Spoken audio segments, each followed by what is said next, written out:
All right, hello all.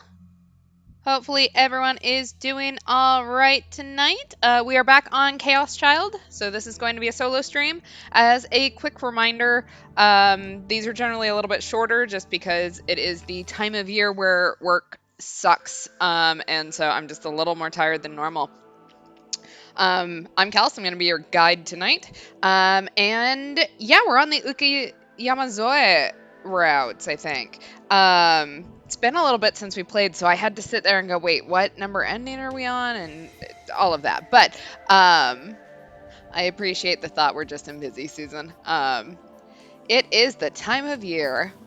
All right, so let's recap what happened last time. Hinaya and Serika crashed our shopping trip with Nono to buy clothes for Uki. The girls roasted us for not having a chance with a girl. Uki was captivated by a plant store, and they furnished Uki's room. The club voted between covering the festival or the murders, with Uki breaking the tie. We alone got invited to do a big interview on Nico Nia News, and we aren't sure we should accept despite our club telling us to go for it. We got a scented letter with Yume Aozaki's name, and everyone told us she's the prettiest girl ever, despite us having never heard of her before. We had a phone call with her that abruptly ended, then Uki brought us her cooking. Everyone asked about it, but we stayed silent. We flubbed in class, saw Uki with a D sword, and heard a voice telling us to wake up. Also, our friends keep joking that we're grooming Uki, and Yume looked like an older version of her when we finally met. We had a negative delusion when Riko Haida ambushed us with third-degree burns, and Uki had to avenge us. Alright, so that was our second bad end of Uki's route. So, let's see. Which one?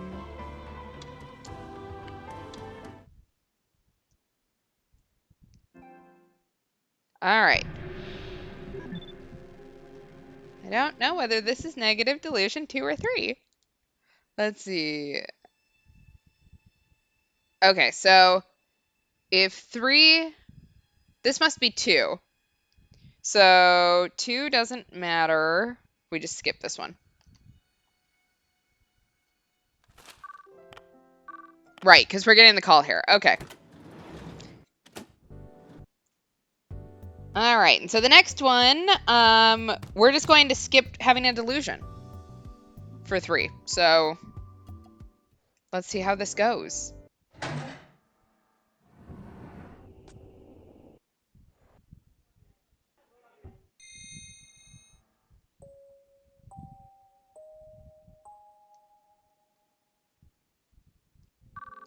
This route has been really weird, particularly because we think we're dead. So, okay, so in order to get bad ending number 3, we're not going to have a delusion at all. So, no, I didn't need anything else. Everything was right in front of me. Believe and you shall be saved. Did you wait long? Just as I took a step towards her. Huh? I heard loud footsteps coming up the outside stairs. The footsteps stopped, and then I heard the door open. I turned and saw. Of course, this was the entrance to a store, and there were always going to be footsteps of people coming in and out. I ignored it and started to walk forward. What is with that? Like, that was so dramatic. Oh my god. Huh? Suddenly, I lost my balance. I was overtaken with surprise. My body was flailing backwards. I could guess the cause. The horror! The person had come up to me from behind and grabbed me by the collar, then flung me backwards. I fell down with tremendous speed. My back slammed down on the middle of the stairs. I bounced off and fell more, and this time I hit my neck. My body writhed at the bottom of the stairs. Strangely, I didn't feel any pain. My brain was emitting chemicals to dull the pain, but I could tell. Not only had I fractured my skull, but I'd heard the sound of my neck snapping. I could tell that there was no saving me now.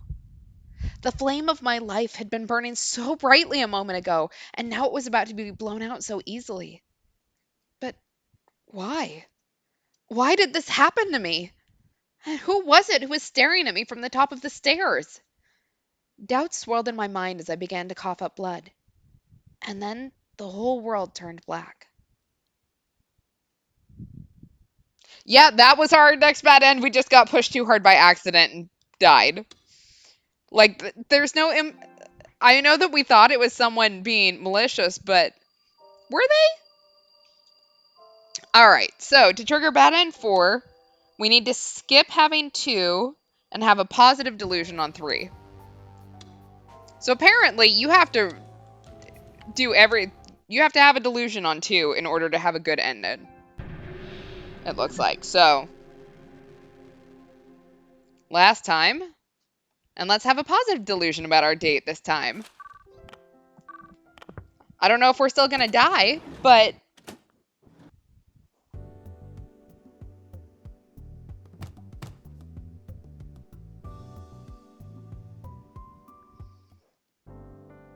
like, this date is so weird. And the fact that there's so many, like, everything goes into a bad end from it. Something's going on, man. I don't trust this. Alright. Here we go. Let's have ourselves a positive delusion now. No, I didn't need anything else. Everything was right in front of me. Believe and you shall be saved. Did you wait long? Just as I took a step towards her. Huh? I heard loud footsteps coming up the outside stairs.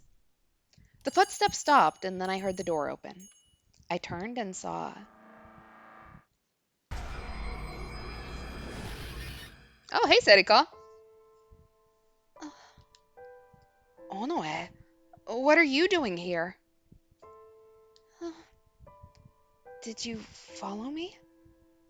I didn't follow you. I came here behind you. Those both mean the same thing. Why did you do that? Because... yeah.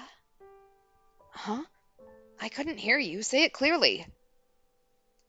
Because I wanted to know what happened.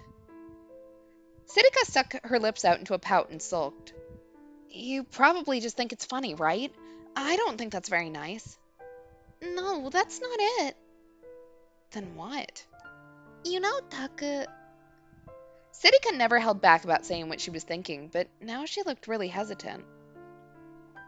It felt weird seeing her act this way. Taku, what are you going to tell Yume? Are you going to tell her yes and then things get all lovey-dovey? Lovey-dovey? You're going to say okay, right? You are, right? Well... I knew it. You are. And then you're going to flirt with each other and then kiss in the classroom after school? What are you talking about? I mean, she's the prettiest girl in school, right? Why would you refuse? Listen, it's none of your business what I do. It felt like she was throwing a tantrum, and I reacted coldly.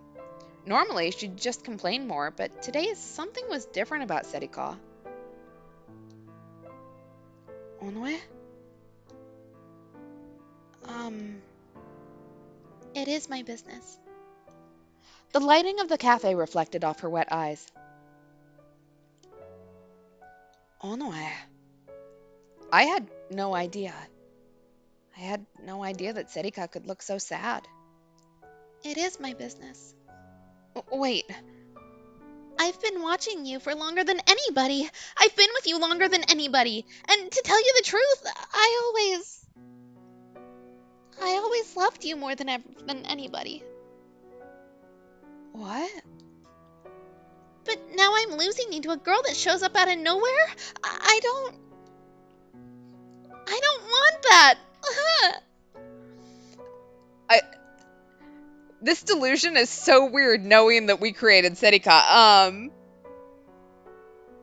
Yeah, I'm about to lose you to the girl of your dreams, and it's not fair because I'm literally supposed to be the girl of your dreams. All I could do there was stand like an idiot as she sobbed. Serika was in love with me? Love is a relative term. She always had been?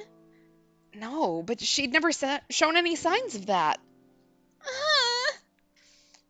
I had no idea what to do. At no time in my short life had I ever dealt with anything like this. Just calm down. That was all I could say. I'd always thought of Siddika as a friend, as someone I could always count on, regardless of her sex. I'd never really seen her as a girl. I'd thought that we could always be friends like that. But Forget it! Taka, you dummy! uh, she turned away and ran down the stairs, the tears reflecting in the light as they streamed down her face. Wait, listen to me. I tried to follow after her when. Yeah, I saw her as a friend, like a sister, maybe even a pseudo daughter. Uh, what? Was that a delusion? Then where was Seriko? Hmm? Oh, I'm sorry. The footsteps coming up the stairs weren't Serika. They belonged to a man I'd never seen before. Serika? In love with me? What was I thinking? That was impossible. Uh, huh? I suddenly gasped in surprise. Awazaki had been right there in that chair a moment ago, but now she'd vanished. I looked all around the room, but she was nowhere to be seen. Had she gotten annoyed watching me just stand there and gone home? No, that was impossible. There was only one entrance to the cafe. It was impossible for her to leave without me seeing it. Yeah. Weird delusion, but if that's what he wants me to do, I gotta follow the script, I guess. I went to where she'd been sitting and took a closer look. But there was nothing on the table. No sign that anyone had even put a water glass on the table, and the chair was pushed in. There was nothing to hint that anybody had been sitting there at all. What's going on? What's happening? I'd seen a girl sitting here. I'd heard her voice. Was that all a hallucination? Another product of my delusions? Huh? I suddenly felt someone looking at me. I looked around the cafe, but didn't see anyone. I looked outside. Outside the window, on the other side of the street where the sun was setting, I saw a tiny silhouette looking up at me. Uki. There was no doubt about it. And as she looked at me with silent, calm eyes, there was an elegant and razor-sharp blade in her hand. I ran out of the store. This time I was sure of it. Uki was watching me. What had Uki been doing there? If I could find out, I might be able to figure out what was going on. That certainty spurred me to action. I ran as fast as I could after her as she fled. She was just a little kid. At this distance, I'd be able to catch up to her. Or so I thought. But no matter how fast I ran, I didn't seem to get any closer. What was this weird sensation? It wasn't that my sense of distance was screwed up. It was like I was chasing something that wasn't there. I was moving my legs as fast as I could, but it was like in a nightmare where you're running from someone who's chasing you, and you don't seem to be moving at all. Yeah, what do you have there, Uki? A knife! No! Huh? This time, my desperation pushed me beyond my limits. My lungs felt like they were on fire. My sides stung from lack of exercise. My legs were screaming that they were about to give up. But I forced myself to keep going. Uki turned around and saw me, and then slipped through the turnstile to escape. I followed her through. Huh? I'd been in such a hurry that I hadn't put my card up to the machine. But it had let me through anyway. It had done the same for Uki, too. She hadn't gotten out her card either. No, there's no time for that. I ran up the stairs to the platforms. And I was just in time to see a train slide into the Harajuku platform and watch Uki get on. Wait, Uki, wait! Huh? It disappeared? Uki had just gotten on a green car from the Yamanote line, and it was gone. It hadn't left the station. I would at least be able to see it then. The whole platform was quiet, as if the train never existed in the first place. No, not only that. The whole station was strangely dark. I couldn't see a single person. What? A cold chill ran up my back. What was going on? I looked around again and again, but the place was as quiet as the surface of the moon. Complete silence. Complete emptiness. There were no customers and no employees either. The information boards were all black and showed nothing at all. That was impossible. Shibuya was supposed to be the fifth busiest station in Japan. Right. Where's Uki? I forced my tired legs to move and looked around for Uki. But the only sound on the platform was my footsteps, and there was no sign of Uki or anyone else. Damn it. What is happening? What the hell is going on here? Exactly. She's on the train to Yunsid's tower. She's gonna go become a Keyblade master. Fuck off, Takure. It felt like someone had torn open my skull and started fiddling with my hippocampus. Huh? I went down the platform and through the turnstile, and everything was back to normal. What was going on? And then I heard the sound of the train coming in above me, as if it was mocking me. Huh. I ran back up the stairs, feeling the people around me staring in bewilderment. But when I got up there, the platform was as empty as before.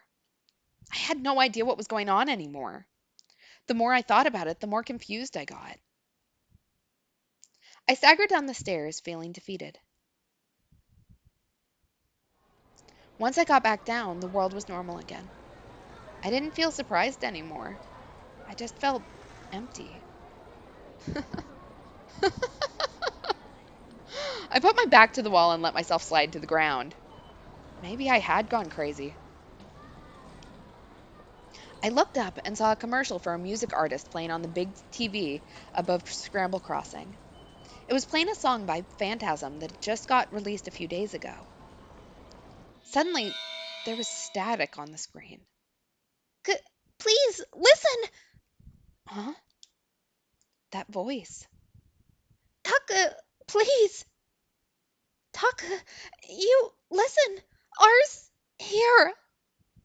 Seriko? And Kurusu too? Why was I hearing their voice from the TV? Careful! You're trapped in a delusion of Shibuya! A delusion of Shibuya? If you want to escape, you have to... Oh. I heard a noise and their voices vanished, only to be replaced by the Phantasm music video once more. Was that a hallucination? No. It was another message, like the ones I'd heard before. A delusion of Shibuya. The lights in the intersection changed, and the people started to move. Beyond them, standing in a gap between the crowds, I saw a girl. It was Uki Yamazoe, holding her D-sword. Suddenly, it felt like a dam burst in my mind. Gigalomaniacs. Uki Yamazoe's power as a gigalomaniac was to reboot other people's thoughts and desires. That's right.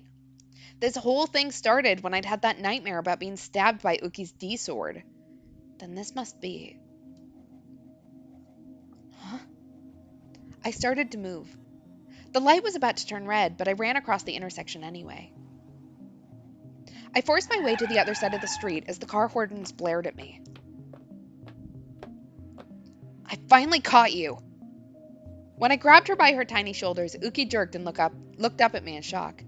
Takure... The D-sword she'd been holding had vanished, but that didn't matter anymore. Sorry, but you won't be able to fool me anymore. Just tell me the truth about what's going on. Pretending to be scared wasn't going to work either. Uki, you just had your D-sword out, didn't you? Everything that's been happening around me, that's your fault, isn't it? Uki shook her head frantically to the left and right, as if she was trying to wriggle out of my grasp. No, I'm not letting you go until you tell me the truth. She looked around for help. I realized that the people around me were staring at me suspiciously. Stares, stares, stares.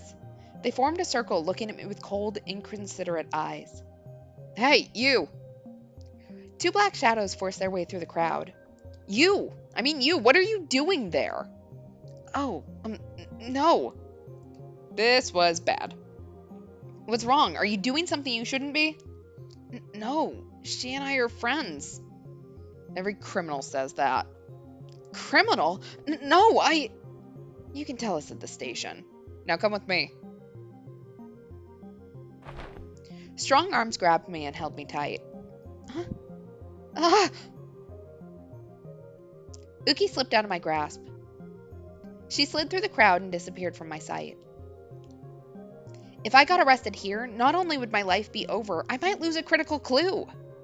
Are you a student? This is a Hekiho uniform, isn't it? Oh, I see. That explains it. Yeah. Who are you, a cop? Yes. Hey, wait! I forced my way free and ran into the crowd. Stop! Does anyone ever actually stop when they hear that? If I was going to stop, I wouldn't have run in the first place. I practically body slammed my way through the crowd, running as fast as I could while the people around cursed at me.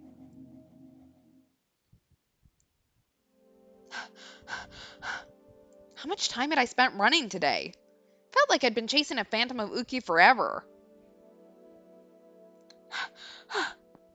At some point, my legs started to move on their own. I couldn't see the police anymore, but I was still terrified they might appear at any second. The only place I could go was to Alba Dorm. Takare? Kurusu's eyes went wide as she saw me run in, out of breath. My lungs were begging me for oxygen. My heart was about to burn out like an engine low on gas. What's wrong? Why are you in such a hurry? What happened? True. I thought I'd be able to speak, but my throat had dried up too much for me to get the words out. Just have some water and calm down. Usually I'd ask for a mountain view instead, but now wasn't the time. I took a gulp of water from the glass Kurusu brought me and finally calmed down. So, what happened? Is it true? Calm down before you start speaking. I can't understand what you're talking about. You've been sending me all these messages lately, right? Are they true? Messages? That's right. You keep telling me this isn't Shibuya. I swallowed the rest of my sentence when I saw the look on her face. She was blinking at me in confusion, with her head tilted to one side. It was clear she had no idea what I was talking about. Takare? No, never mind. Huh? Let's say, just hypothetically, that this wasn't the real Shibuya. If that was the case, that meant that the girl in front of me wasn't the real Kurusu. This meant that I was probably wasting my time asking her anything. There was no point. Where's Uki? I decided to do something else. Did something happen with Uki? Is she in her room? No, she's not back yet, but I think she will be soon. Uki wouldn't know that I was here, and there was no other place for her to go as far as I knew, so all I had to do was wait. What's wrong, Takare? Tell me. No, it's nothing. It doesn't look like nothing. What happened with Uki? Kurusu was acting like she was really worried. It's fine. There's nothing you need to worry about. I just want to ask her something is all. Is that really it? Yeah. So, can I stay here and wait for her? It's nothing weird, right? Huh? What you want to ask Uki? She's going through a lot, so you need to be nice to her. I know that. I hope so. Kurusu headed for the kitchen. She still looked worried. She was probably getting ready for dinner. For my part, I decided to just sit there and wait like I said I would. Come to think of it, Yume Awazaki, what had happened to her? I thought I saw her at Cafe Lax, but then she quickly disappeared. Or maybe she'd just been another hallucination. I took out my phone and looked at the call history. I tapped the screen to call her number. If she answered, there was a lot I wanted to ask her. If she didn't... As I listened to the phone ring, a strange sort of urgency started to well up within me. Yeah, she's going through a lot, but also she's very much putting us through a lot. So... There was no sign of her picking up. It rang 20 or 30 times without even going to an answering machine. Damn it. I was getting nowhere, so I decided to end the call and try again. I didn't know what her plan was, but I would make this a battle of wills. I'd keep calling again and again until she picked up. I'd call again and again and again.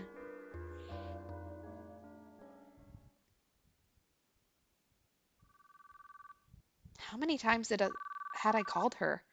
It was more times than I could count on both hands, I knew that much. But not once had she answered the phone.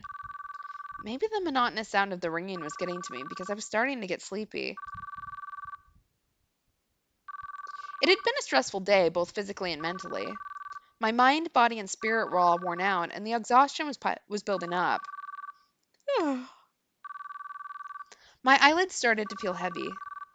It became harder and harder to stay awake. No, don't fall asleep. Takere? Kurisu had come back from the kitchen at some point and was standing next to me. Kurisu. Aw, don't sleep here. You'll catch cold. No, Right. Just come with me. I'll put out a futon for you. No. You'll get more rest sleeping in a futon for a while instead of just sleeping here. Kurisu grabbed me by the hand and stood me up. You're so silly sometimes. I didn't get the sense from Kurisu's voice that she was giving me an order. Her voice was filled with kindness and compassion. I was too tired, and her voice was too soft for me to resist. I let her take me where she wanted me to go. I was so sleepy, I wasn't even sure what I was feeling. Okay, this way.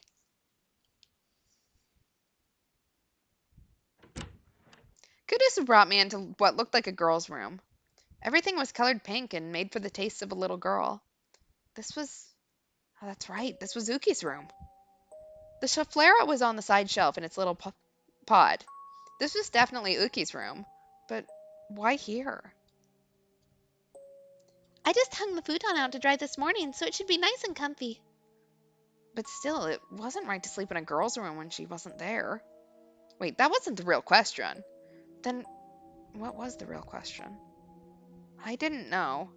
I didn't have the mental capacity left to think about it. Or perhaps it was Hypnos, the god of sleep, tempting me. Hypnos is a god in Greek mythology called Hypnos, said to rule over sleep. The younger brother of Thanatos, the god of death. Well, it didn't matter. I just wanted to sleep. The desire to sleep was controlling my body and mind. As I fell into Uki's bed, I was surrounded by the gentle, mild scent of a young girl.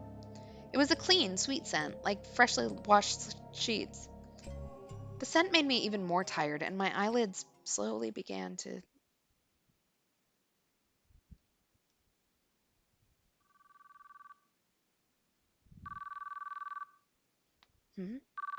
A phone call? My phone was making a noise in my pocket. Who could be calling at this hour? I'm sleepy. Call me some other time. But the phone didn't stop ringing, no matter how long I waited. Give it up. I'm trying to sleep here. And who are you anyway? They just wouldn't stop, and even though my mind was still hazy, it felt like I had no choice but to pick up the phone. The name on the display was Yume Aozaki? That's right. So she'd seen my call and finally decided to call back? That's right. I had to find out who she is. I have to answer the phone. I tried to move my fingers to tap the call button, but my body felt far heavier than it should. I just needed to move my finger a little, but it was like my body belonged to someone else. I need to answer it quickly. Or she might just hang up. But it was like my body was paralyzed and it wouldn't move. It was like I was in a dream. A dream? But then, who was dreaming? No, that didn't matter. I needed to pick up the phone. If I didn't hurry, she'd hang up. Hurry. Hurry. I put all my strength into my fingertip and finally was able to answer the call. Hello? My voice was so exhausted that it was hard to believe those were my own words. Even as I talked, it felt like I was going to be dragged into the forest of sleep. Hello? I was too out of it to even tell whose voice it was on the phone. Taka, can you hear me? Taka? Who's calling me? Listen, Takara, at this rate, you're never going to wake up. You need to hurry and... Karisa? Please wake up, Taka. Why are they... Wasn't it Yume Aozaki on the phone? It's not working. His consciousness level is still dropping. At this rate, Miyashiro's going to die. No! Keep calling out to him. More than you're doing now. I couldn't even tell who was saying what anymore. I was falling into the abyss of sleep. Listen, Takara, what you're seeing isn't real. The real you was badly hurt and you're in a hospital bed. Please, Taka, remember, or you're not going to be able to come back. Takara! Taka! Please come back.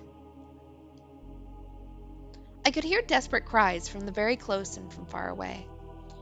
But it was amazing how little it seemed to matter. The gentle light enveloped me, and I fell asleep.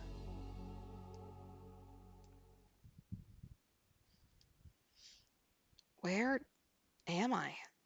Huh? I was supposed to be in Uki's room. Was this real? Or a dream? A dream? Whose dream? Mine? What? I screamed as something suddenly came into view. Tiny little boxes in the shape of a person. Dark red liquid flowing out of all of them. An overwhelming metallic stench. Inside the boxes was... Inside was... Yui? Huh? Tell me, how did it feel to lose someone you cared about? How does it feel to have nothing but regrets and know how powerless you are? That's right. She was everything to me, and you let her die. But now my revenge can be complete. Ito, you... Now it's your turn, Miyashiro. Did you bring that sharp knife and anesthetic? I've been so angry about Yui's death. If not, it's gonna hurt bad. Like it did for Yui. Ito... What, are you gonna cry and beg me not to kill you? Get on your knees and weep? You really... Oh, Takara! I gasped when I heard the voice behind me. Good, I found you. Listen, Yui is... And then Uki saw the boxes near my feet and froze. Shocked, she looked at them and then at me as if she was trying to say something. And then she saw Ito. Yui is... Don't interrupt me. Huh? This is the best part. Miyashiro's miserable from the loss of his dear sister, and now he's going to die. You're not part of this, so shut up and watch. What? Ito turned towards me. Uki looked at the boxes again, and then she finally seemed to understand the meaning of Ito's words. And then... No. She took a half step back. No! And screamed. And glared at him in fury. What? The D-sword appeared in her little hand. Ah! What the hell? Huh? What's gotten into her? Uki staggered forward, flailing the sword wildly.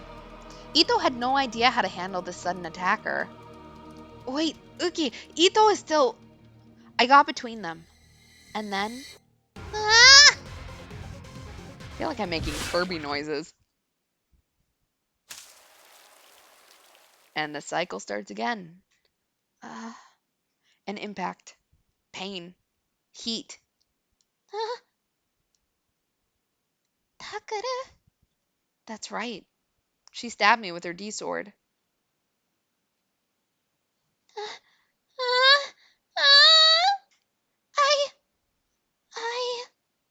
No.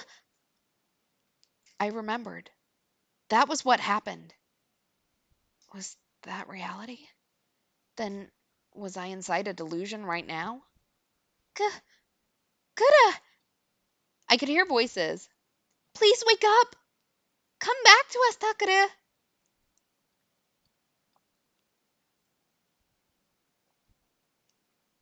I could hear Serika and Kurusu on the phone. Takara. Huh? What's going on? Was that a dream? Was I... Oh, that's right. This was Uki's room. I fell asleep in Uki's room. I was on the phone. I called Yume Aozaki, and then they called me. Taka, can't you hear me? That's right. Serika's voice was calling me.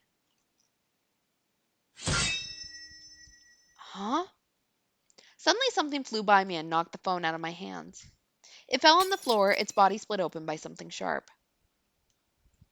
My mind was still hazy as I forced myself to look up at the person holding the shining blade above me. Standing next to the bed, her face filled with desperation, was Uki. No, you can't learn anymore. This world is your reality, Takara. Her voice was as sad and desperate as the expression on her face. What do you mean? Uki closed her eyes just for a moment. A warm, loving family, kind friends, fun things, pleasant things, happy things, and nothing else, going on forever and ever. This is the real Shibuya. For you, this is real. What's wrong with that? No. I struggled to get up, but my body wouldn't move. What's wrong with that? It's... What was wrong with it? If the dream I'd had was right, I wouldn't like what was waiting for me when I woke up. Compared to that, this was paradise. Just like Uki said, here there'd be nothing but fun things, pleasant and happy things in my life. But would that really mean I was alive? This isn't... I finally managed to get the strength in my arms and stomach to sit up. This isn't real. I was trying to tell myself that, no matter how much I didn't want to admit it, no matter how much I didn't want to accept it, no matter how much I wanted to ignore it. If that was the truth, even if I'd almost died after being stabbed by Uki's D-sword, as long as I was alive... Stop it. Please stop. You don't have to suffer anymore. Uki... Why? This world can be anything you want. So why are you trying to destroy this happiness? But a dream's just a dream. At some point, you have to wake up. Some dreams it's better not to wake up from. Uki looked like she was about to cry. I hurt you so badly that you might die. Maybe you'll never be able to go back to your old life. Even if you do go back to reality now, all that's waiting for you is a life of pain, misery, and horrible things. Is that really being alive? Is there any point in being alive like that? The words she said grew in mass and density, creating ripples in my heart. They weighed down heavily upon me, and my mind creaked under the strain. At the same time, the heat and pain from when Uki had stabbed me came rushing back. The feeling of coughing up blood, the feeling of my life flowing out of me, despair shrouding my heart. I can't. I couldn't bear that. That's why.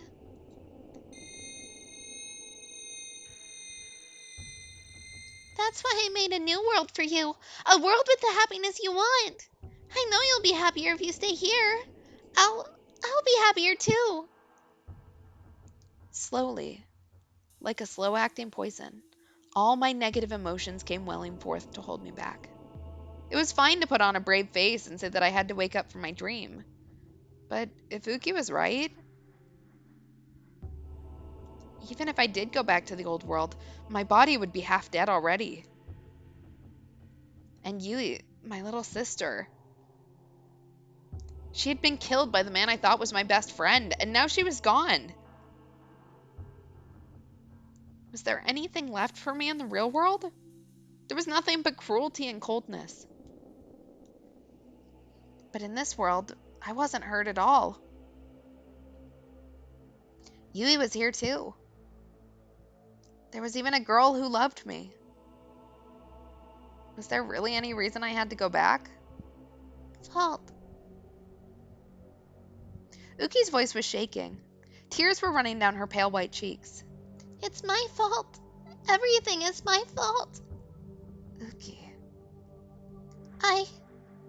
Uki started to speak, her head downcast. She told me about herself.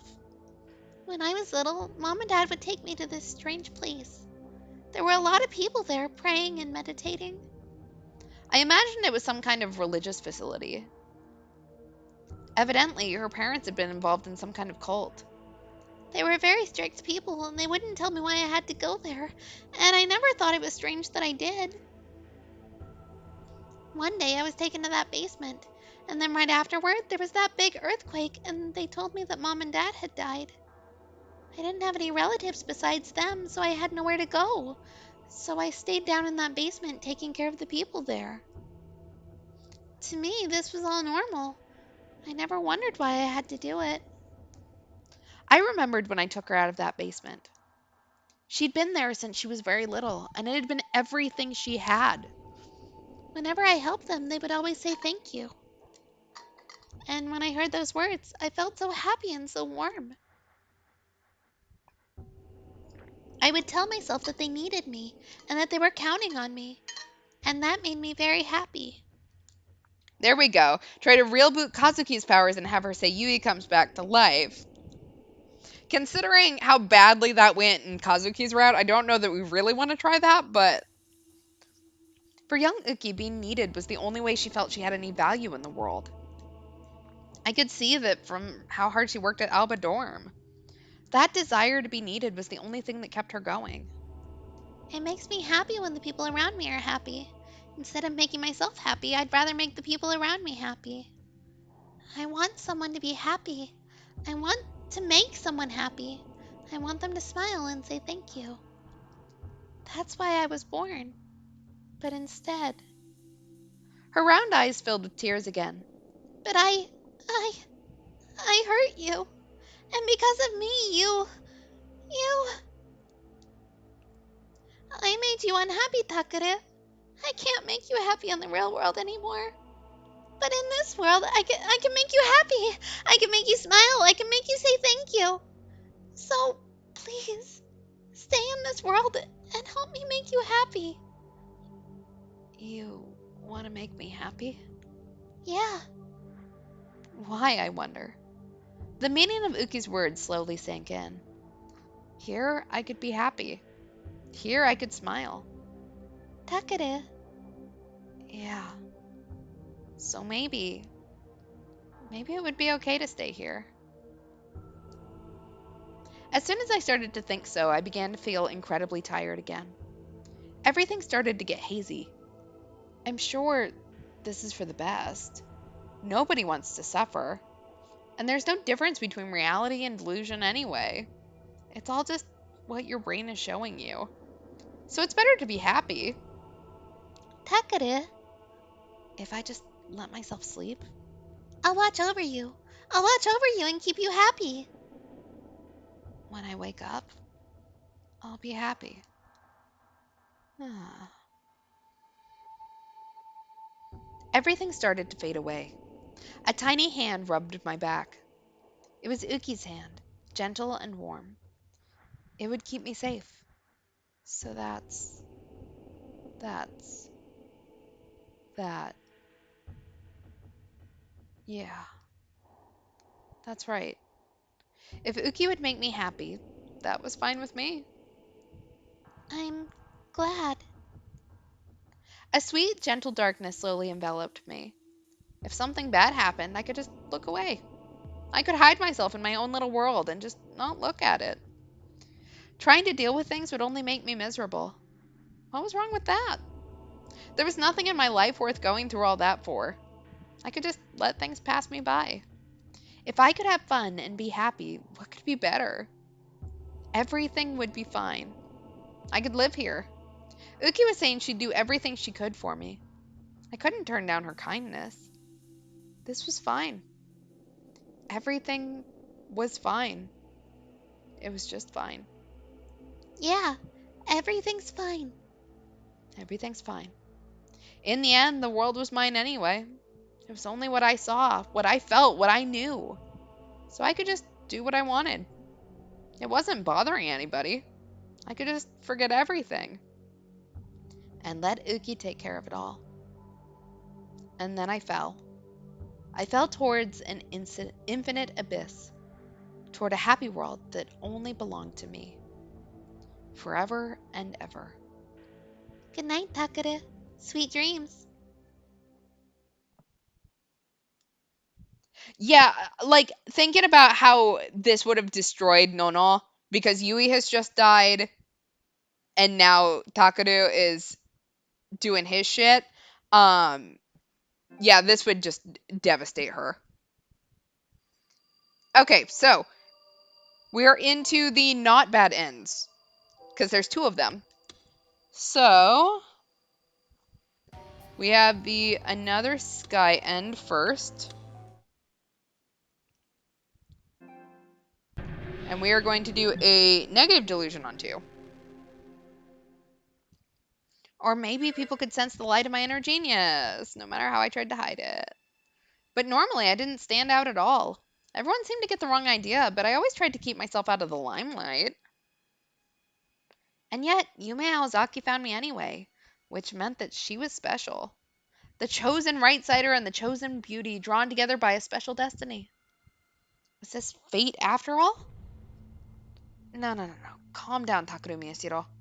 Maybe someone was planning to get my hopes up as much as possible before humiliating me on video and uploading it to social media. There were other possibilities, too. This could also be someone's way of getting me to sign up for expensive English language instructional materials or join some weird cult.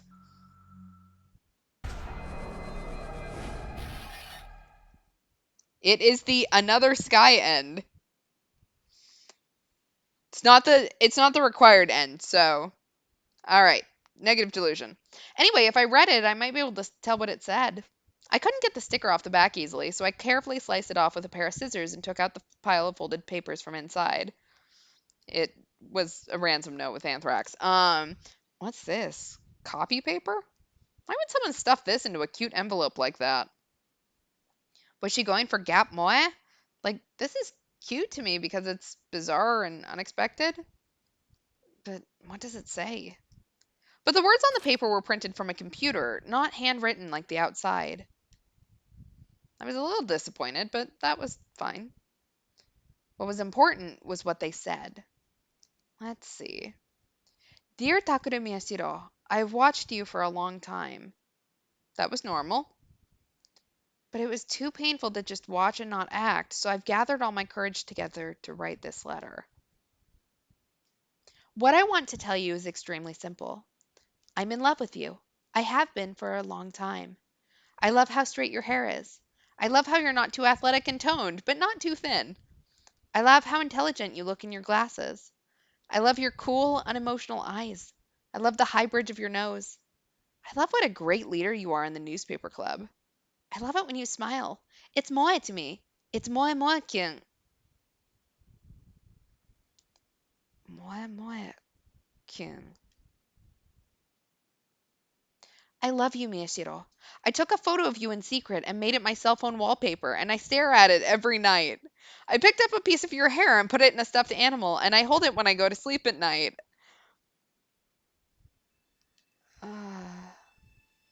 I'm always watching you. Always, always. I'm watching you when you get up, rub your eyes, and put on your glasses in the morning. I'm watching when you go outside and take that first big stretch. I'm watching when you're alone, grinning and reading your copies of Cool Cat Press. I'm always watching. I'm always watching you. Always. Always. Always. Always. I watch when you sometimes have your delusions. That's right. You're always having delusions. You could say you're a prisoner of your delusions. You're trapped by a delusion of Shibuya. Something terrible will happen soon. Unless you can escape. Run. Run. Run or You'll. You'll.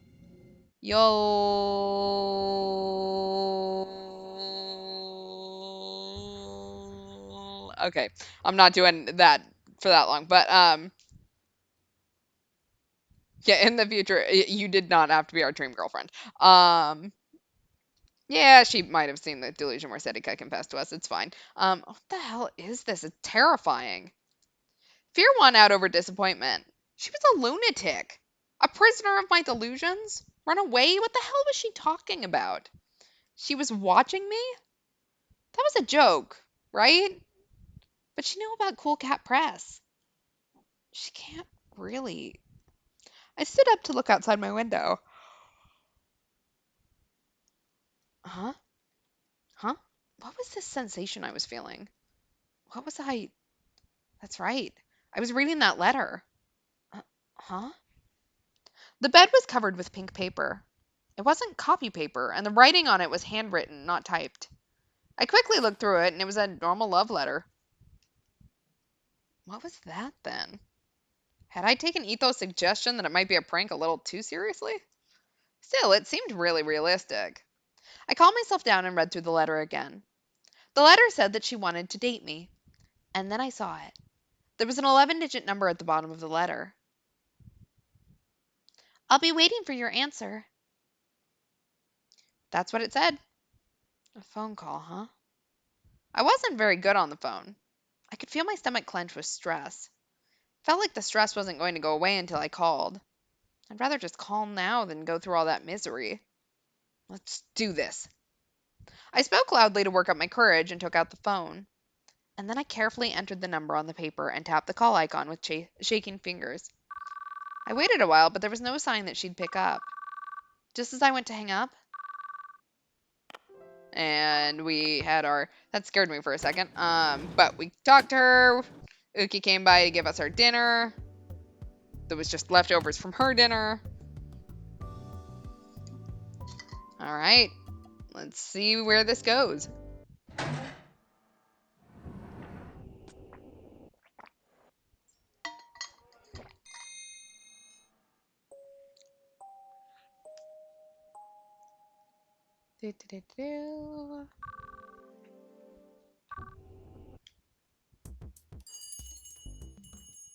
Okay, and we're going to go back into our positive delusion again.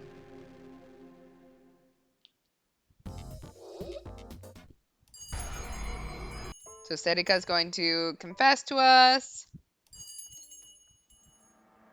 We're going to chase after Uki. Do all the stuff we just did. Run from the cops.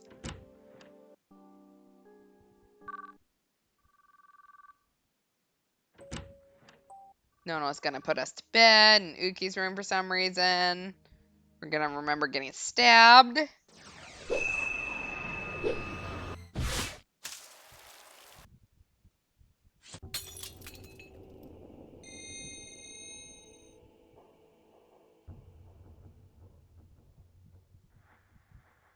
Yeah.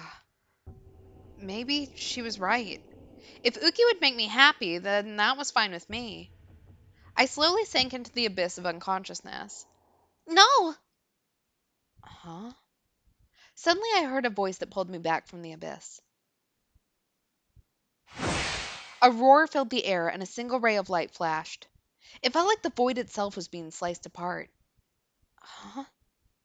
I struggled to open my eyes and then forced my vision into focus. I saw two people there. One was Uki, who was on top of me, and the other...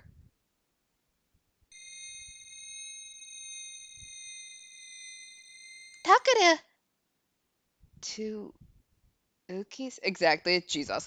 The other Uki was holding a huge, elegant blade, far too big for her little body, and using it to tear open a hole in space. Huh? The Uki from the other side of the void swung her sword in a flash. Okay, we're getting a little close into Weasel Scythe territory at this point. Huh? The Uki on top of me leapt back and just barely dodged. You! My mind was having trouble comprehending the fact that I was seeing two Ukis. What the hell? What was happening?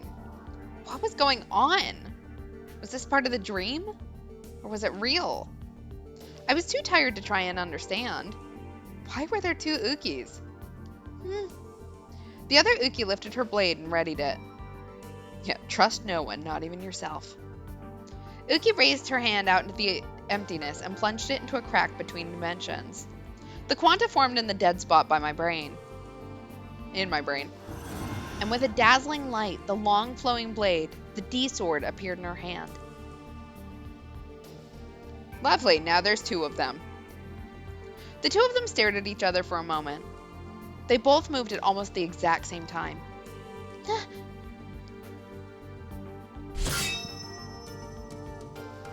A blade was brought down in a flash, like a hawk descending on its prey. The other Uki raised her own weapon to block it. Ha! Oh, we're back into Kirby noises. And then the other Uki launched her counterattack. The sword scorched the air as it danced faster than the wind. But her powerful strike was deflected by a strange movement where she held the blade diagonally. Huh?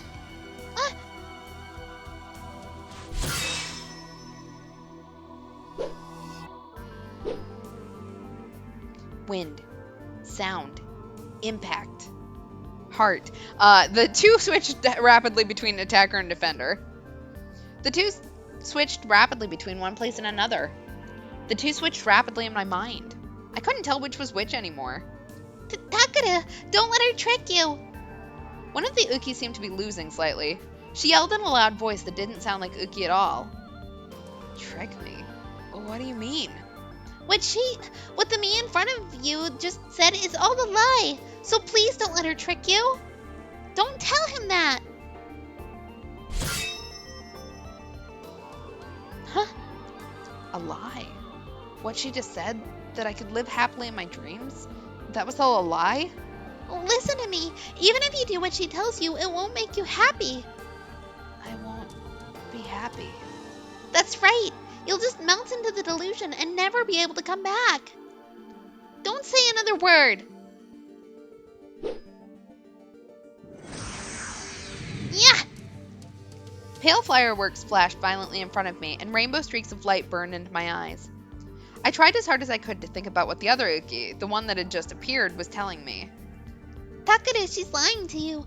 You can be happy in your dreams. No, she's lying to you. Which was the real her? Who should I believe? Takeda, remember. Remember what happened then. Then? Remember what happened that day. Don't say another word. Huh? What happened that day? It was...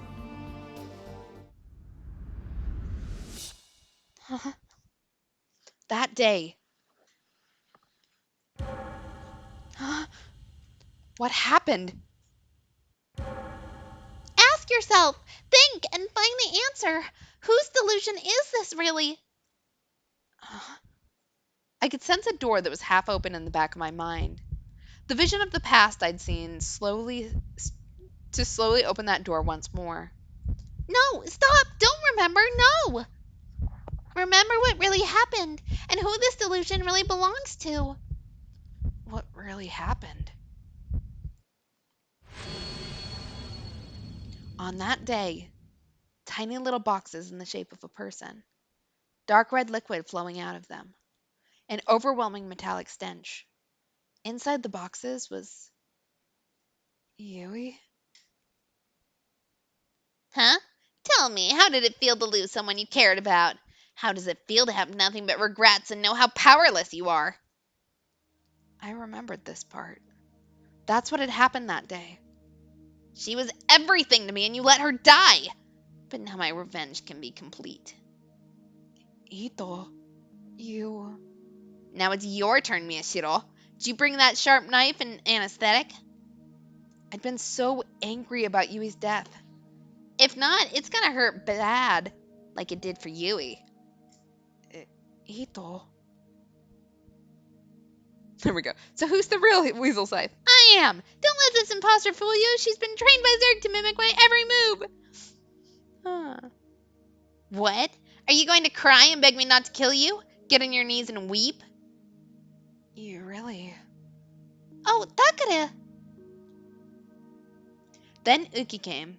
Good, I found you. Listen, Yui is... And when she saw what happened to Yui, No. and then No! she screamed.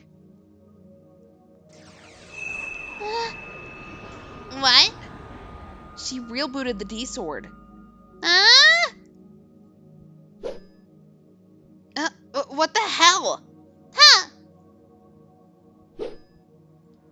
What's gotten into her? I remembered the D sword flailing wildly. Ito running and screaming. Wait, Uki, Ito is still. I got between them. And then I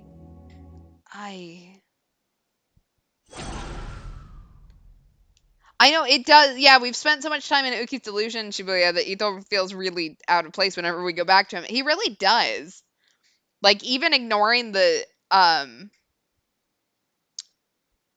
like the fact that he's possessed at this point, like anytime seeing Ito is kind of jarring in Uki's memory, or Uki's delusion. I reached out my hand. No! Stop it, Uki. And in my hand was my D-sword. That's right. I just acted on instinct and grabbed the sword in the corner of my eye. No! And then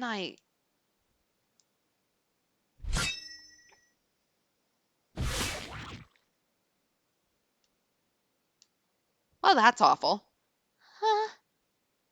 I Ah! wasn't the one who was stabbed. Takaru. It was Uki.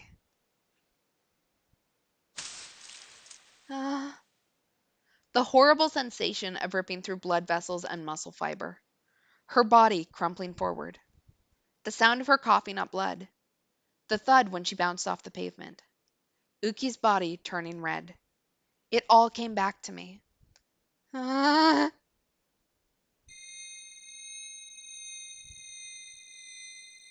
Ah! As the truth of the past came back to me, the Uki from this reality screamed and collapsed on the cold floor. She started to spasm and vomit up blood. Uki? Her limbs flailed out in impossible directions and froze. It was a slow death, but a certain one. My mouth went wide open in shock as I tried to understand what was happening to her. She reached out her hand into the air, fingers curled as if she wanted to grab something. Huh? And then her arm fell, and she stopped moving at all. Uki? Uki? Ah! I remembered. Even if I wished I hadn't. What I'd just seen was the hidden truth. And because I'd remembered it, the Uki from this reality had died. All the exhaustion and desire for sleep that had been eating away at my body were gone. I suddenly felt something strange and looked down at my hands. In my right hand was a long, sharp sword. The shining blade was covered in sticky blood. I did it again. You remembered, didn't you? The other Uki whispered softly. Her eyes were filled with sorrow as she stared at her own twisted body lying on the floor. This wasn't the world you created. This was the world that Uki Yamazoi created. A world of delusions inside me. It was Uki's. Then what about you? Where is the real you right now? The real me is sleeping in a bed next to you. Next to me? Yes, and this world is my final dream, just before my life fades away. Your dream? Yes, I rebooted the dream world inside me and trapped you here. So, this world was Uki's dream. Then this girl, Uki's voice sounded a little sadder. she was who I would be if I got everything I ever wanted. Oh. Uki knelt down and silently closed her other self's eyes. And then she slowly stood up and walked over to the desk and opened the drawer. She took out a tiny envelope. It was a pink envelope, like a little girl would choose. Do you remember this? That's... It wasn't something from so long ago that I would forget it, and it had left an incredible impression on me. So I remembered it very well. It was the envelope that Yume Aozaki had used to send her love letter. I'm sorry for lying to you. Uki looked a little embarrassed. I'm the one who wrote that letter, and the one who appeared to you in the cafe in the form of your ideal girl was her. No, it was me. Uki was Yume Aozaki? Yeah, I thought so. But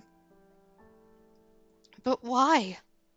I think I always wanted this, even if I never realized it. So, at least I thought I could have it in my dreams. It was a world that any girl might see once in her dreams.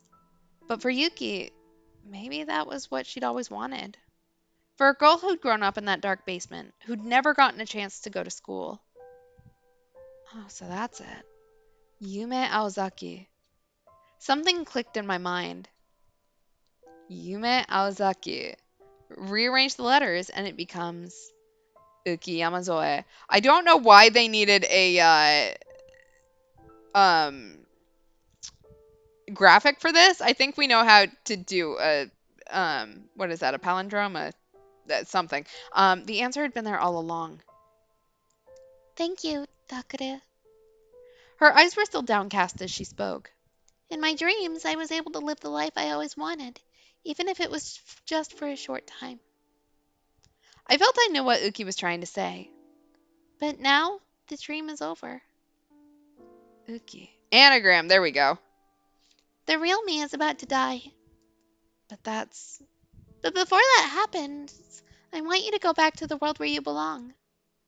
That woman, Kunosato, she said that if I die, this copy of Shibuya will be swallowed up by the Dirac Sea. So before that happens, you need to... What about you? What will you do?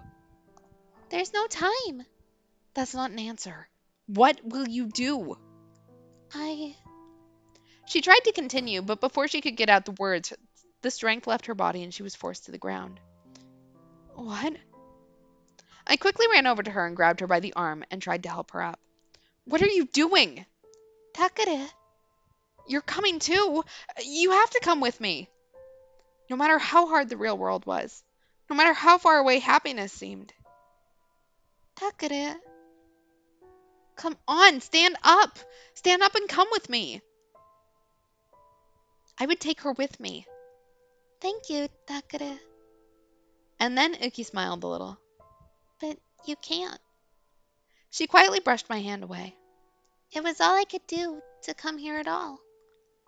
What are you saying? She pointed to the D sword in my hand with a shaking finger. Kunosato said that the D sword was like a bridge, connecting delusion and reality. That doesn't... So if you follow it, you'll end up back in the real world. I can go back to the real world with you, right? So come with me. Uki was sitting on the floor, reaching out a shaking hand. She was reaching for a broken pot. It had shattered during the fight, and the Schefflera was lying on the floor, looking sad. Somehow, it seemed like it was just like Uki herself. Takure. Thank you for this. It's not... It was nothing at all. But before I could say another word, Uki... It made me happy.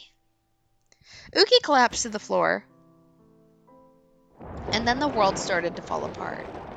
The ground and sky started to roar and shake. And everything was pulled back into a pre-quantum state of possibility. Everything dissolved into ones and zeros and fell apart. The end of the world was inescapable, and it was almost upon me. Uki... I desperately tried to grab her tiny body, but... Her outlines started to blur. The matter that made up her body was dissolving, like sand being blown away by the wind. It was turning back into ones and zeros, and disappearing as if it had never been there. Uki! I stabbed the D-sword into the floor and clung to it to help myself stay standing. Gah! And soon the destruction came for me as well. It felt like my body was being ripped apart. A wave of annihilation enveloped me, and all my senses blacked out. Everywhere I looked, there was nothing. Nothing. Nothing. Nothing. The void. Or perhaps, was this the Dirac Sea, where all things would someday return? I was wandering an endless void.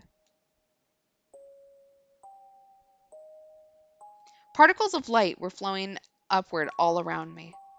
Even in this form, I could tell exactly what they were. This was Uki. No, that wasn't quite right. It was the memories that made her up. The memories poured into my brain like a rushing torrent. A young Uki. Her parents had brought her to a strange building, and she was sitting there, confused, as the adults around her bowed their heads low to the floor. A gloomy room filled with cement and metal. Dozens of horrible devices. Experiments. But even then, she was smiling when she was with her friends. Young Yui and others, too. Then the earthquake and the destruction. A sealed room. Screaming adults. Fear of reality and longing. Two colliding desires. We want you to stay pure, innocent, and untainted, and take care of us forever. She subconsciously rebooted that desire.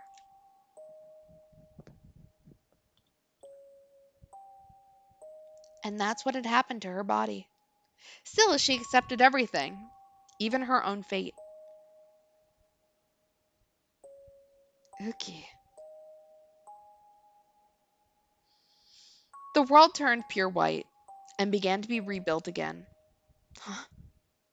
I clutched the D-sword tightly with my fingers, just like Uki had told me. Come on, coulda. Uh, No, I just heard him. What? these voices.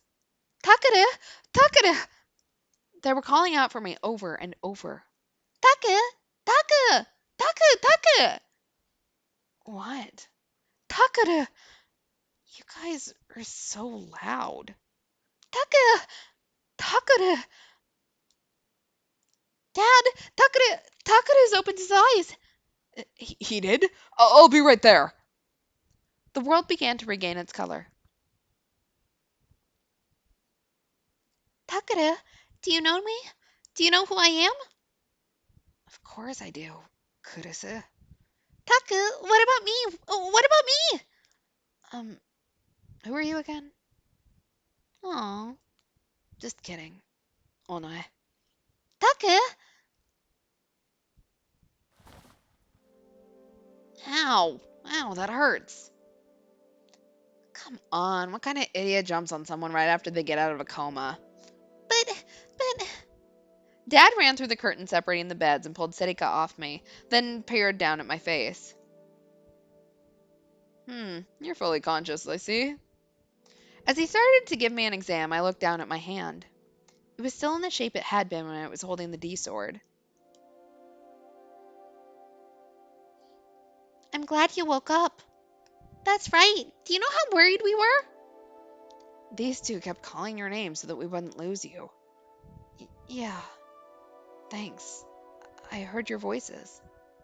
Nah, it's nothing. Anything for you, Taka. That's right. I don't want to lose any more of my family. Kurisa's voice suddenly cut off. Any more? Was she talking about Yui? And one more person. Where's Uki? I sat up and asked. Kurisa and Serika both looked away from me, lips pressed into a thin line. Just from that, I could tell. Uki was gone. In the corner of my eye, I could see the curtain separating this bed from the next. That was where Dad had been a moment ago. Uki was there, but she was gone now. Uki would never move again. She'd never help get dinner ready, or help Dad at his work all day without a single complaint.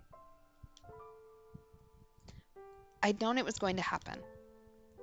Uki had told me. But I thought that there'd been some chance.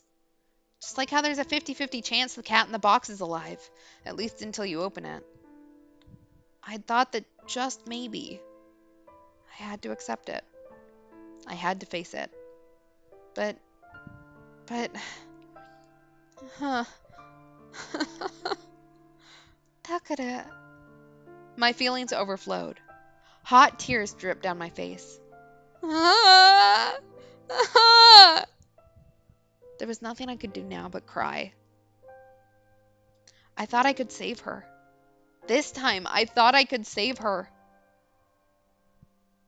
In Uki, I'd seen the girl I'd witnessed at the facility so long ago, Senni Minamisawa. And this time, I thought I could save her. Was that wrong?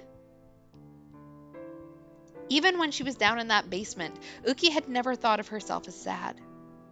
Maybe I was being arrogant to think I could save her.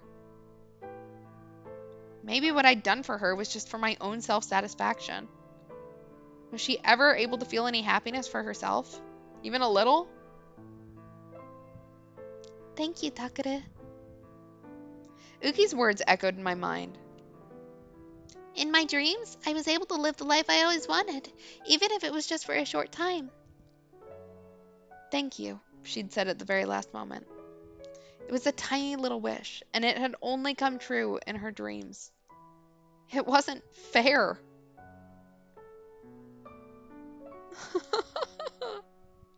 I cried for a little while after that. For Uki.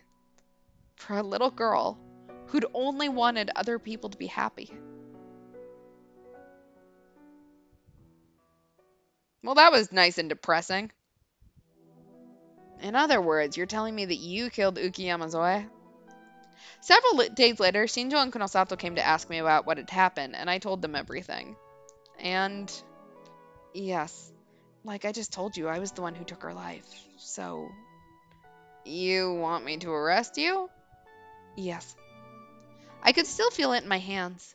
The feeling when I'd run her body through. I was the one who killed her. And I had to atone for it. So, please arrest me. The police probably wanted to find a killer as soon as possible. That's why I thought that Shinjo would gladly put the handcuffs on me. But,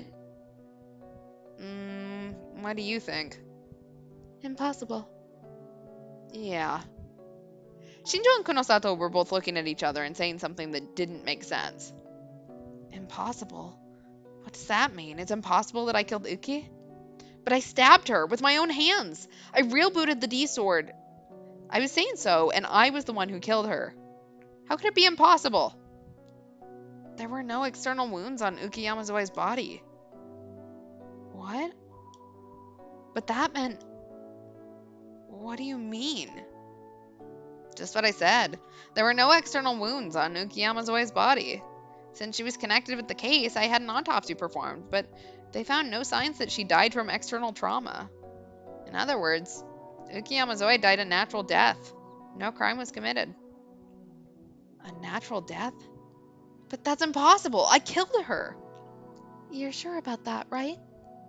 Kunosato had been mostly silent, but now she interrupted me. You real booted your D-sword and stabbed Yamazoe. You're sure about that? I'm telling you, it's true.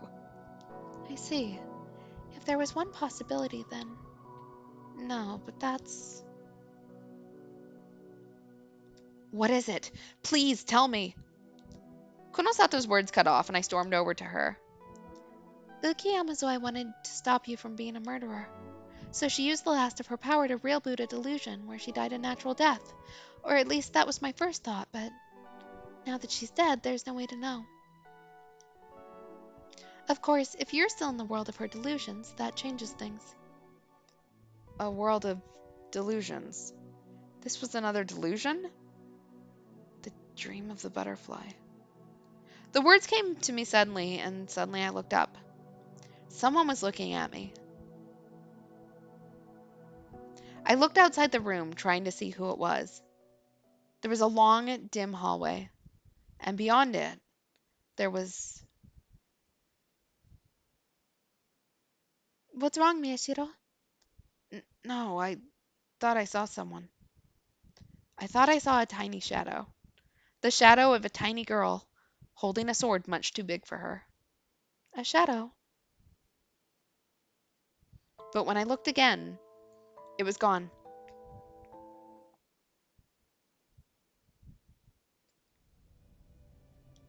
All right. And we've hit another sky end. So, I think I'm going to try to push through and let's get our final ending for Uki. So, now we just go with all the positive delusions.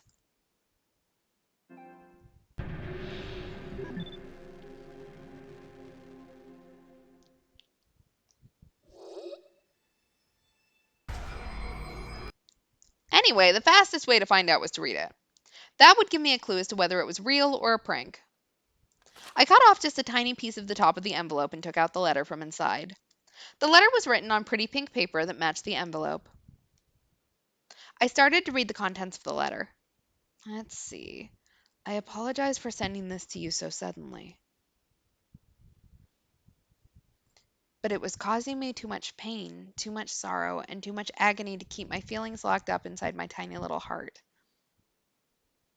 I'm very afraid that this letter won't be enough on its own to express the depth of my feelings, but still I have to write it.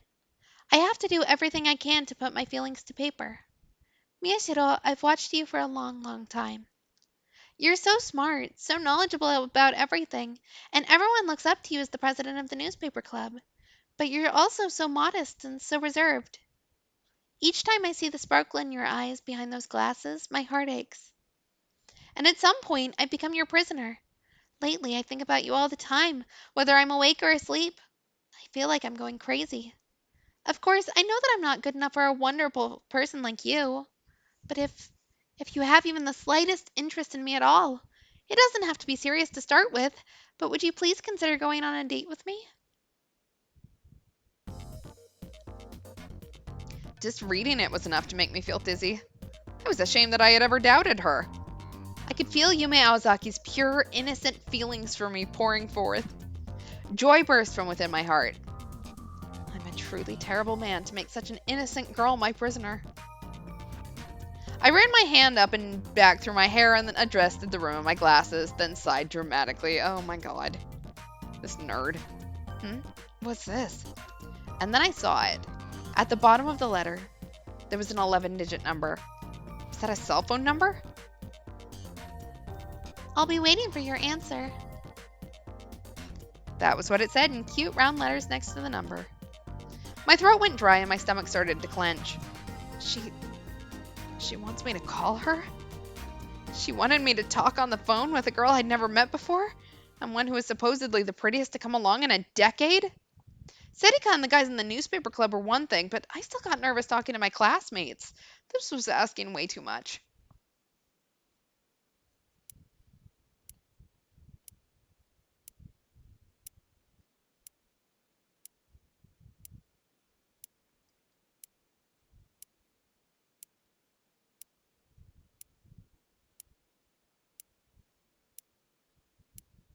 This is weirdly ominous. I know that this is a positive delusion. Huh? I realized I'd been standing there clutching the love letter for hours. If I waited any longer, I'd lose the chance to call her. Come to think of it, it must have taken her a lot of courage to write this letter. So if I didn't respond, Serika and Kurisu would get mad at me. And not only would it be rude to them, it would go against my own sense of morals and etiquette. Let's do this. I gathered up all my willpower, took out the phone, and dialed the number on the paper. And then I tapped the screen with a trembling finger. And it started to ring. The wait was torture. I had to try my best to stop from hanging up. And then she picked up. Hello? I stammered. I totally screwed that up. It's me. I tried my best to start over. K? Huh? Was this Aozaki's voice? K? Can you hear me? Come on, Taka. Taka? How'd she know my nickname? Come on, Taka. Huh? This voice, was it Onoe?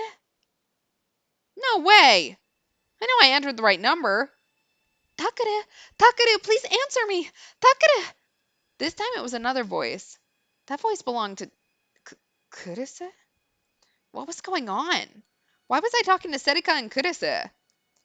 Maybe the girls had sent me that letter as a prank? No, but wait. I could see Serika and Ito doing it, but would Kurisu go along with something like that? Kurisu wasn't the type. There was no way. And Taka, can you hear me? Answer me. they sounded like they were talking about something really urgent. It didn't feel like a prank or an act. Oh no, what's wrong? And why was the connection so bad? Serika, you need to tell him. He needs to know. Yeah, you're right. My heart started to beat faster. What was going on? What were they talking about? There was so much noise on the line, it was almost impossible to make them out. And they seemed like they were in a big hurry. Listen carefully. Where you are isn't. So please, Taka, hurry and. Hey, I can't tell what you're saying. Get somewhere with better reception. Huh? Huh? What was this sensation I was feeling? What was I? Oh, right, the phone. I was on the phone. I looked at the phone I was holding. It was still trying to connect me to Yume Awazaki. There were no signs she'd picked up, and I couldn't hear Serika or Kurisu at all. My head felt so confused. Then what was that? A dream? But it felt so real. The ringing continued. Just when I thought she might not pick up, she picks up. Uki gets to have her moment. She gets to be a normal high school girl. It's cute.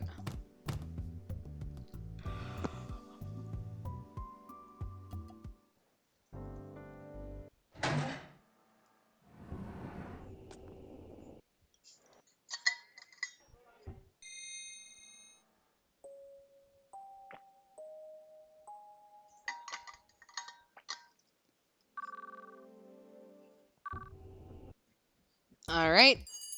Off to Cafe Lex. And we're going to have another positive delusion here. So Serika's going to come in and confess her love to us.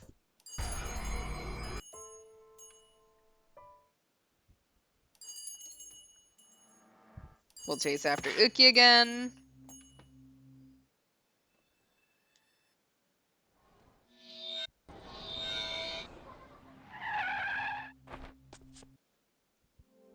Head to Alba Dorm, get tired.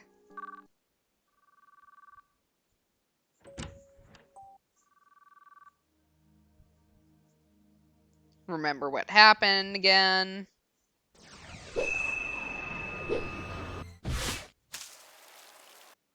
Poor Yui, never gonna get over her.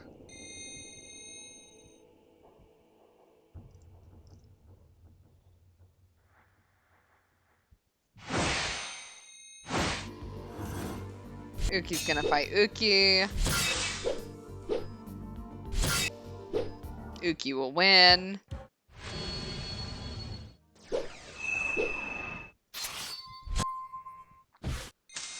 Two Uki start the match. Only one Uki survives. And then they die too, so, you know. I sat up and asked. She'd said she was sleeping next to me. Takuru, listen to me. Uki is. A cold sweat appeared on my body when I heard those words. It couldn't be. Maybe she was already. I slowly looked around. Huh? And there she was. Uki. I could see her resting quietly on the other side of the curtain that separated our beds. Her eyes were shut, and there were tubes attached all over her body. I could hear a monitoring device near her, beeping at regular intervals. She was alive. But then why had Kurisu and Serika acted that way? What did that... Listen to me, Takuru. No, you don't have to tell him now. No, it's okay, Onoe. I kept my eyes on Uki as I spoke. Kurisu, tell me, where is Uki? I'd been ready for it, but when I saw it for real, I still didn't want to believe. But I had to face it anyway. This wasn't the dream world anymore, and she was the one who told me to come back. Uki survived, but Kunosato said her brain was badly damaged. Tell me straight, Kurisu. Is Uki going to get better? I'm sorry, but at this rate... She slowly shook her head. Instantly, my heart felt like it was going to freeze. I'm sorry, but I tried to understand the meaning of those words. Uki would never wake up again. She would never talk again. She would never smile again. Never. I forced my aching body out of the bed. Taka? I'm fine. Siddhika and Kurisu rushed to support me, but I waved them away. Like a sleepwalker, I staggered over to Uki's unconscious body. Her breathing was irregular but steady. The machine was beeping. I couldn't see a single scratch on her face. She looked as if she could open her big round eyes and laugh any second. But suddenly I was assaulted by a wave of emotion. I softly touched her cheek. Her silent body was so warm, and all I did was cry. For a girl who'd said that other people's happiness was what made her happy. For a girl who'd risked her life to save me. Thank you, Takare. In my dreams, I was able to live the life I always wanted, even if it was just for a short time. For the girl who'd smiled as she'd said those words. Was there anything I could have done for her? Could I have given her happiness? Thank you for this. It made me happy. Yeah. Now, there's a slight possibility that Uki might have a very minor case of serious brain damage. And the days passed. Many springs and many summers. And many autumns came. All right, I'll be off. Bye. Take care. The weather is nice again today. Let's go, Uki.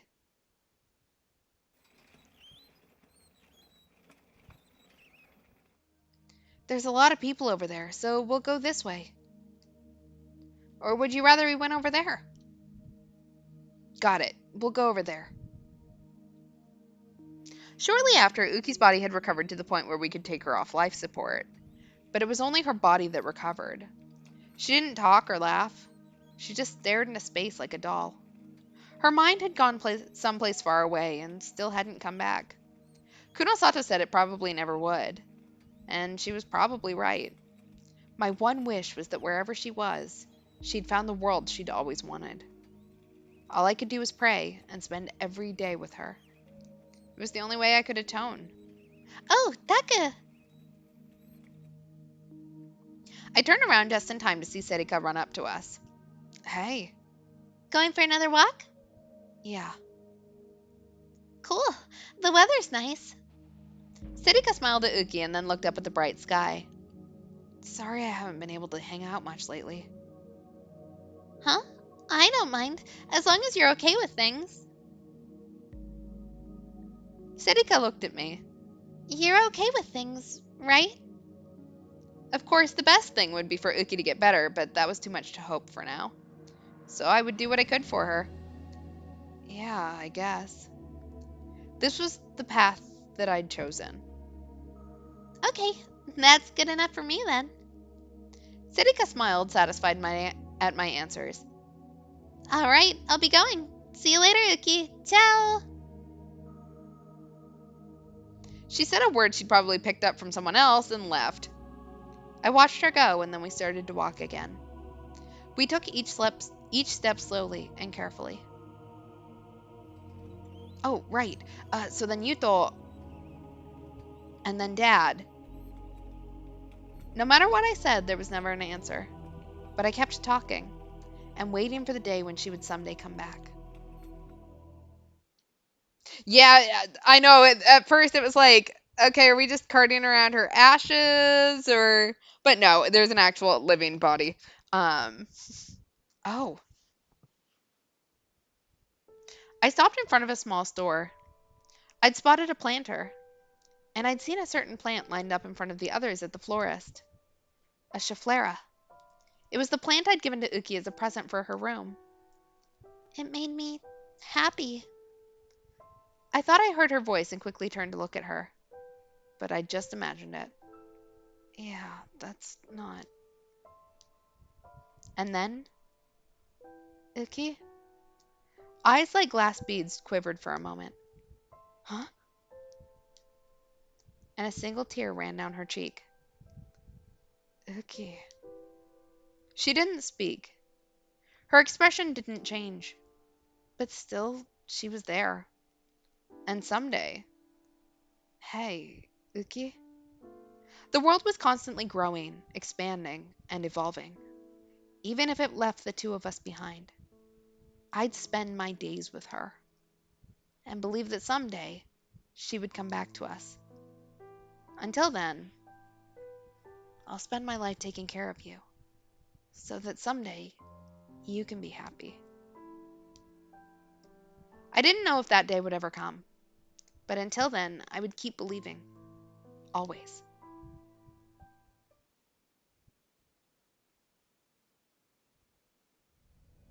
All right. And we have finished Uki's route. That one was sad.